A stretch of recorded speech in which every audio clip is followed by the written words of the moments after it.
Welcome to today's Explainer. I'm really glad you're here with us, though I do have to warn you right up front, today's topic is exceptionally dark. We're going to be analyzing a harrowing survivor's account from 1978, centered entirely around the notorious Devil's Canyon Road. We're going to trace the timeline, dig into the psychological warfare, and look at the deeply unsettling anomaly at the heart of this legend. Let's see what really happened out there in the dark. So our story completely revolves around a man named Walter Grayson. Today, Walter is 63 years old, he's retired, and he lives entirely alone. But he lives by two absolutely desperate rules. First, he locks every single door in his house before sunset. And second, he absolutely refuses to listen to AM radio after dark. Now, you might be thinking these are just eccentric quirks, but they aren't. These are the desperate habits of a man who experienced something profoundly unnatural 48 years ago. To understand what broke Walter, we have to rewind all the way back to the summer of 1978. Back then, 18-year-old Walter was, well, arrogant. He was completely convinced that ghost stories were just fairy tales invented to keep kids out of trouble. And his best friend, Danny Mercer, was somehow even worse.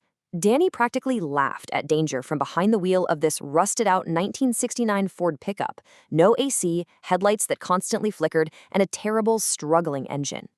To these guys, the local warnings about Devil's Canyon Road weren't a deterrent at all. They were an invitation. They were invincible. Or, at least they thought they were. Now, that fateful Friday night wasn't just a random sequence of accidents. Looking at the timeline, it was a trap that slammed shut with terrifying precision. At exactly 11:40 p.m., the five teenagers, Walter, Danny, Linda, Tommy, and Susan, pull into a remote gas station. Exactly 20 minutes later, right at midnight, they cross the threshold onto Devil's Canyon Road. And shortly after that, the fatal crash occurs. But let's look at what actually happened at that first stop, because it sets the stage for everything. So they pull up to this gas station, and it looks entirely abandoned, right? Except for this single neon open sign burning out there in the pitch black. Inside, there's just an old man sitting there listening to a baseball game. When Danny proudly announces they're taking the route down Devil's Canyon Road, the old man just goes completely dead silent. He leans over the counter and whispers, "If your radio starts talking to you, don't answer it." Now, Danny, being Danny, just laughs it off as a joke, but Walter notices the old man's eyes. He wasn't trying to be spooky. He was genuinely, deeply terrified. Right at midnight, the rusted Ford crosses onto the dirt road of Devil's Canyon, and the environment instantly dies. Literally, there are no insects buzzing, there's no wind blowing through the brush, no coyotes howling in the distance, nothing. It is an unnatural, suffocating silence, and the only thing breaking it is the constant, rhythmic crackling of the truck's busted radio. At first, the kids are just joking about the static, but then the static slowly shifts into these soft whispers, and out of nowhere, a woman's voice cuts perfectly clearly through the speakers. "Turn around."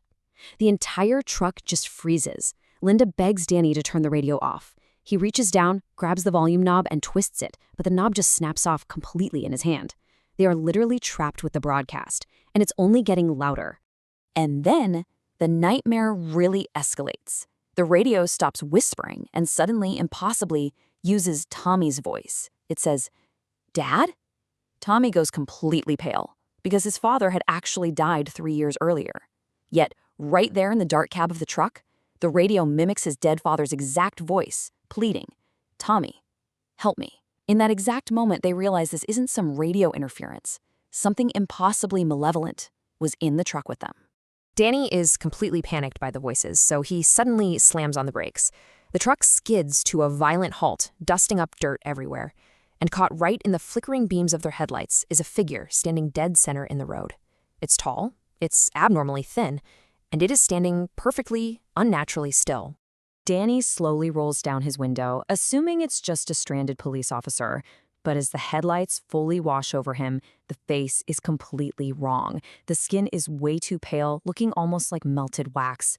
The figure slowly tilts its head to the side, revealing a smile that stretches far, far beyond the anatomical limits of a human jaw. It wasn't a person. It was a grotesque mimicry of a person. The absolute second that smile appears, all hell breaks loose. The radio stops mimicking voices and unleashes this deafening, piercing scream. Every single interior light in the pickup explodes simultaneously, showering all of them in glass, and the engine, their only means of escape, dies completely. They are instantly plunged into absolute pitch darkness and deafening noise. At this point, pure panic takes over, leading to absolutely fatal decisions. Tommy, whose mind is just completely broken by hearing the voice of his dead father, kicks his door open and sprints blindly into the dark desert he is never seen again. Susan sits there paralyzed with fear, until she hears her own mother's voice calling out to her from the screaming radio. Tricked by that familiar sound, she unlocks her door, steps out into the darkness, and she vanishes too. You see, the anomaly isn't just physically attacking them, it is psychologically luring them out one by one. Inside the cab, Danny desperately cranks the ignition over, and by some absolute miracle, the engine roars back to life. Walter and Linda huddle down inside as Danny guns the truck down the canyon road, the radio now screaming with dozens of overlapping, frantic voices. And then, dead silence. A single booming voice erupts from the dashboard: "We found you." The truck slams into an embankment, loses all control, and violently rolls over and over into the desert dirt. Sometime later, Walter wakes up inside the twisted metal of the cab. He's covered in blood, he looks to his left, and Linda did not survive the crash. He manages to crawl his way out through the shattered windshield, and he finds Danny. Danny is sitting a few feet away from the wreckage, completely unharmed. Not a scratch on him, but he's just staring blankly out into the pitch-black desert. Walter calls out to him, "Danny." Danny slowly turns his head. His eyes are completely, utterly empty. And then he smiles. It is the exact same impossibly wide, melted wax smile as the thing they saw standing in the road. Whatever was out there in the dark hadn't just crashed their truck. It had entirely taken over his best friend. Walter turns and runs 15 miles barefoot to the highway. So Walter miraculously survives to tell the police everything. But the aftermath is incredibly bleak. They scour Devil's Canyon for days. They find the rusted Ford pickup and Linda's body. But there is absolutely no trace of Danny, Tommy, or Susan. The three friends who voluntarily left the safety of the truck simply cease to exist. Now, if this were just an isolated tragedy, the story would end right there. But it doesn't. 3 months later, truckers all across the Arizona desert start reporting strange, impossible voices coming through their CB radios late at night. The phenomenon is spreading. And soon after that, a sheriff's deputy dispatched to a stranded vehicle near Devil's Canyon goes completely missing. Backup eventually locates the deputy's patrol car. It's just sitting out there in the desert, abandoned, but the engine is still running. Both doors are swung wide open. And echoing out of the police radio, broadcasting over and over again into the empty night, is this chilling message: "Officer, come outside." The anomaly is actively using the radio to hunt, mimicking human distress to draw its next victims out into the open. And this brings us to the most terrifying question of the entire analysis. We've seen their methods, we see the terrifying results, but what is the actual motive here? Are these entities, whatever they actually are, just trying to scare people?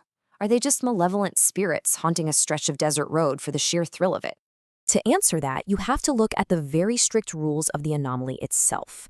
These voices only ever communicate through radios, never televisions, never telephones. They rely entirely on grainy, isolated transmissions heard by people sitting completely alone in the dark. It is a highly specific, very calculated method of contact. So why use radios? Why specifically mimic dead fathers and lost mothers? Well, because they aren't trying to scare you. They are practicing. They are using our radio frequencies, our own memories, and our own voices to learn how to sound human. And based on what smiled back at Walter in the desert, it seems they are succeeding. Thank you so much for joining me for this explainer. And hey, next time you're driving completely alone at night, maybe leave the radio off.